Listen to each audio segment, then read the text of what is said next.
What horrifying experience did you have raising your child? I was cooking mac and cheese for my 6-year-old in the microwave in the 90s. I was about 3 steps away at the kitchen sink when I heard a scream like nothing I've ever heard before. My 3-year-old decided he wanted to beat his brother to the food and grabbed it out of the microwave.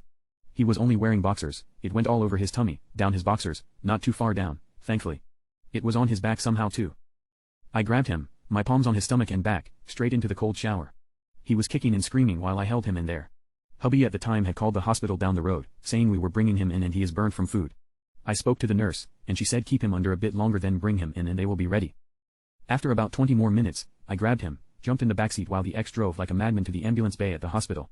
He was kicking at the door until we got their attention. They put him straight back into a cold shower and assessed what to do next. The nurse told me I sounded so calm while describing what had happened. I sure as shit did not feel calm. I felt helpless as I held my screaming child under the water. After some drugs started working for him, they transferred him to the kids' ward with a drip placed in his tiny little arm. As the night wore on, I curled up in the cot with my son. I mentioned to a couple of nurses that he was rolling and twisting around in pain and is going to pop the drip.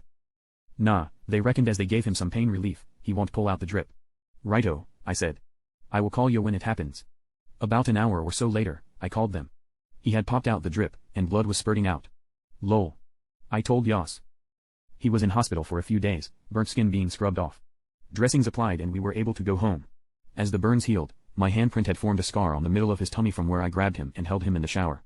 Nearly 25 years later you can still see the scar faintly when he's cold.